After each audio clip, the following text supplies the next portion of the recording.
ছাত্ৰ-ছাত্ৰীসকল তোমালোকক মোৰ চেনেললৈ স্বাগতম জনাইছোঁ।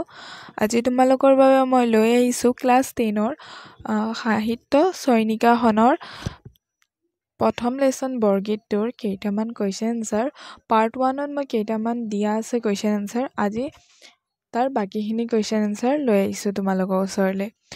ভিডিঅ'টো আৰম্ভ কৰোঁ। প্ৰথম কুৱেশ্যনটো হৈছে সনক খণ্ডনত যোগী যাকো ধিয়াই সকল নিগমে যাক বিচাৰি নাপায়। তাৎপৰ্য বিচাৰ কৰা। এনচাৰটো হ'ল আগম আৰু নিগম আদি শাস্ত্ৰত ভগৱানৰ বিভিন্ন মহিমাৰ বিষয়ে বৰ্ণনা কৰা হৈছে, কিন্তু এই শাস্ত্ৰত দাঙি ধৰা বৰ্ণনাসমূহ অধ্যয়ন কৰি ভগৱানৰ প্ৰকৃত স্বৰূপ উপলব্ধি কৰিবলৈ হ'লে ভগৱানক ভক্তি কৰাৰ প্ৰয়োজন। সেয়েহে সনক খণ্ডনৰ দৰে যোগীসকলেও ভগৱানৰ স্বৰূপ উপলব্ধিৰ বাবে একান্ত মনে ভগৱানক ধ্যান কৰে। একান্ত ভক্তিৰেহে তেওঁক মহিমা সহজে বুজিব পাৰি। ভকতসকলৰ আত্মাস্বৰূপ ভগৱানে বিৰাজ কৰি থাকে। তেওঁৰ কৃপা অবিহনে কোনেও মুক্তি পাব নোৱাৰে।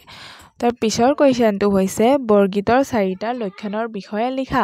এনচাৰটো হ'ল বৰগীতৰ লক্ষণসমূহ হ'ল প্ৰথমটো হৈছে বৰগীতসমূহ শাস্ত্ৰীয় ৰাগ তালযুক্ত গীত। তাৰ পিছৰ পইণ্টটো হৈছে বৰগীতৰ ভাষা ব্ৰজাৱলী। 3 নম্বৰ পইণ্টটো হৈছে বৰগীতসমূহ ভক্তিমূলক তথা ঈশ্বৰৰ মাহাত্ম্য প্ৰকাশক। 3 নম্বৰ পইণ্টটো হৈছে শংকৰ মাধৱে লিখা গীতসমূহকে বৰগীত বোলা হয়। নাম ধৰ্ম প্ৰচাৰৰ উদ্দেশ্যে বৰগীতসমূহ ৰচিত। তাৰ পিছৰ কুৱেশ্যনটো হৈছে তলত দিয়া শব্দকেইটা আধুনিক ৰূপত লিখা। নাপাৱন্ত। নাপাৱন্ত মানে হৈছে নাপায়। কেনে মানে হৈছে কেনেদৰে। ভৈলুহু মানে হৈছে হলু। তুমিহে মানে তুমিহে। জনেৰ মানে হৈছে জনৰ। কহয় মানে হৈছে কয়। তাৰ পিছৰ কুৱেশ্যনটো হৈছে ব্ৰজাৱলী ভাষাৰ বৈশিষ্ট্যসমূহ উল্লেখ কৰা। এনচাৰটো হ'ল ব্ৰজাৱলী ভাষাৰ বৈশিষ্ট্যসমূহ হ'ল প্ৰথমটো হৈছে ব্ৰজাৱলী ভাষা এক প্ৰকাৰৰ কৃত্ৰিম সাহিত্যিক ভাষা। শংকৰদেৱৰ সময়ত অসমৰ বংগ আৰু উৰিষ্যাত এটা কৃত্ৰিম ভাষাৰ মাধ্যমত ভগৱান শ্ৰীকৃষ্ণৰ লীলা বিষয়ক গীত পদৰ সৃষ্টি হৈছিল। 3 নম্বৰ পইণ্টটো হৈছে পশ্চিমা হিন্দী অপভ্ৰংশ ব্ৰজাৱলী ভাষাৰ লগত ইয়াৰ কোনো সম্পৰ্ক নাই। 4 নম্বৰ পইণ্টটো হৈছে ব্ৰজাৱলী ভাষাৰ মূল ভেটি মৈথিলী। 5 নম্বৰ পইণ্টটো হৈছে ব্ৰজাৱলী ভাষাটো এহাতে শক্তিশালী আৰু স্বৰধ্বনিৰ অধিক প্ৰয়োগৰ বাবে শ্ৰুতিমধুৰ। তাৰ পিছৰ কুৱেশ্যনটো হৈছে শংকৰদেৱ আৰু মাধৱদেৱৰ বিৰচিত গীতসমূহক কিয় বৰগীত আখ্যা দিয়া হয়। এনচাৰটো হ'ল শংকৰদেৱ আৰু মাধৱদেৱৰ সমসাময়িক ভক্তি কবিসকলে নৱবৈষ্ণৱ যুগত ৰচিত আন আন গীতৰ পৰা তেওঁলোকৰ গুৰু দুজনাৰ গীতখিনিক পৃথক কৰি দেখুৱাবৰ বাবে বৰগীত বিশেষণটো প্ৰয়োগ কৰিছিল। ভাৱ ভাষা সুৰ প্ৰকাশভংগী আৰু বিষয়বস্তু গাম্ভীৰ্যৰ ফালৰ পৰা ই অন্য গীততকৈ বৰ অৰ্থাৎ শ্ৰেষ্ঠ। এনে অৰ্থত মহাপুৰুষ দুজনাৰ ৰচিত গীতক বৰগীত আখ্যা দিয়া হয়। তাৰ পিছৰ কুৱেশ্যনটো হৈছে চমু টোকা লিখা। প্ৰথমটো হৈছে বৰগীত। নৱবৈষ্ণৱ ধৰ্ম প্ৰচাৰৰ উদ্দেশ্যে মহাপুৰুষ শংকৰদেৱ আৰু মাধৱদেৱৰ ৰচনা কৰা এক শ্ৰেণীৰ ৰাগ তাল সম্বলিত গীতকে বৰগীত বোলা হয়। বৰগীতসমূহ সত্ৰৰ 14 প্ৰসংগৰ অন্তৰ্গত। শংকৰদেৱে 12 কুৰি বৰগীত ৰচনা কৰিছিল আৰু মাধৱদেৱে 157টা বৰগীত ৰচনা কৰিছিল। অৱশ্যে ভাৱ ভাষালৈ লক্ষ্য কৰি মাধৱদেৱে 9 কুৰি 11টা বৰগীত ৰচিছিল বুলি বিভিন্ন পণ্ডিতে অনুমান কৰিছে। শংকৰদেৱৰ বৰগীতৰ বিষয়বস্তু হৈছে শ্ৰীকৃষ্ণৰ লীলা আৰু মাধৱদেৱৰ বৰগীতৰ বিষয়বস্তু হৈছে শিশু কৃষ্ণৰ চুৰ চাতুৰি।